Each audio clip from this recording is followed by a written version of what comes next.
خوردن طعام با دست بهتر است یا با این دستیاران آلومینی؟ بعضیا میگویند بهتر است با انگشتانی که خدا داده است استعمال کنیم چون لذت غذا را خوبتر احساس میکنیم، اما بعضی دیگر میگویند ممکن است بر اثر خوردن با دستا یا انگشتان افلاس بیمار شویم. برنامه امروز درباره همین است. خوردن طعام با دست نه تنها خاص مردم تاجیکستان بلکه کشورهای زیادی در جهان است. خود شما هم چی در مهمانی چی در خانه و جشن و مراسم با دست خورده اید و میخورید. البته نه همه نوعی طعام ها را و شما هیچ کسی را در آشخانه در تاجیکستان نمیبینید که بیفشتکس را یا یگان نوعی غذای دیگری غربی را با دست بخورد. در تاجیکستان هرچند اکثریت قاشق و کارد و چنگال دارند ولی بعضی از غذاهای ملی را با دست استعمال میکنند. چرا؟ در منتالیته مردم تاجیک از قدیم آمده است که از همون طبقات بابایی طبقات خانگی استفاده کرده و انا فقط طعام‌های ملی را استعمال میکنند، مثال به مانند قورتاب و شکراب و فطیر مسکه و شوربای خانگی با لوبیا و اینا را استعمال میکنند.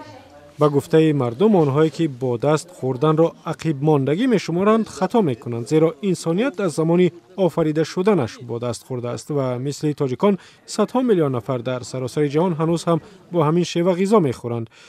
بعضی‌ها در تاجیکستان از استفاده قاشق و کارد و چنگال پرهیز میکنند، زیرا به گفته آنها وقتی با دست میخوری لذت غذا دیگر است. واقعاً با دست خوردن در حقیقت بولازد در صورتی که همون شخص همش گینه شخصی خود را رعایت کند، پیش از آن که خوراک خوردن دستاشو بگیرد تمیز گرداند، انا ناخن‌های خود را همه وقت گرفته، اگر مثال دستی و مثال تازه باشد طبقه جوی استعمال کردن محصولات چی باشد و یگان باکی ندارد.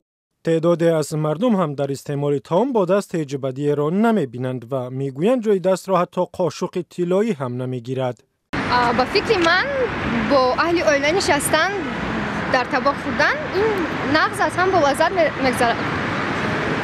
من با فکر من این نسبت من باید به قاعده های گیگینی رعایت نمایم و خوراک رو از با پای خوراک خوری قاشقی که با آنها استعمال نمایم. مثلا چیم با قاشق خوردن با دست مزه‌تر است. با دست کمتر خوراک با لذت‌تر میره.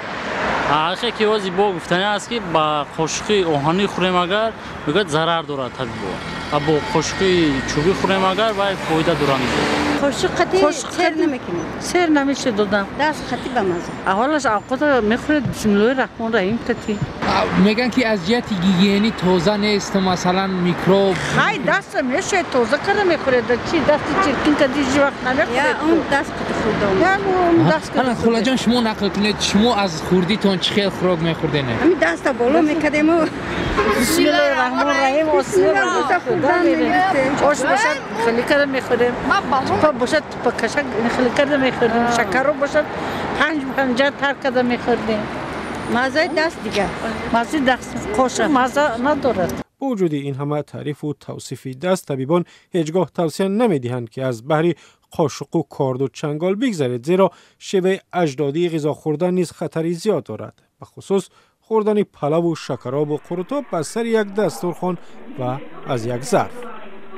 در معرکه ها و بیماری‌های اشتراکی گرفتار شویم یا که در معرکه به فکر من با آدم خوراک خوردن لازم است که اون رو میشناسی، اون رو شناسی تو حتما میدونی که وای کسل نیست یا که دستش رو خوش نمیشود، آدمی مثلا گیگین رو به رعایت میکنه یا که تنها خوری خوب است. یک طرف دیگری مسئله باشه در معرکه ها جایی که جای دیگر است که وقتی هنگامی که دستا رو میشویند با یک سچاق همه با یک سچاق دست خود را پاک میکنند و همین سچاق میتواند مرکز جمع‌شوی میکروب ها باشد. ظاهراً استعمال غذا چه با دست و یا با چه دستیاران آهنین در محل و موقع خود درست است. مهم که خود غذا باشد، ولی با گفته مصاحبانی ما قبل از آن که سر دسترخوان بنشینید همین کاری ساده و آسان و مهمی را که میبینید فراموش نکنید، یعنی دستانتان را بشویید و سپس این طبقه پلو در اختیارتان.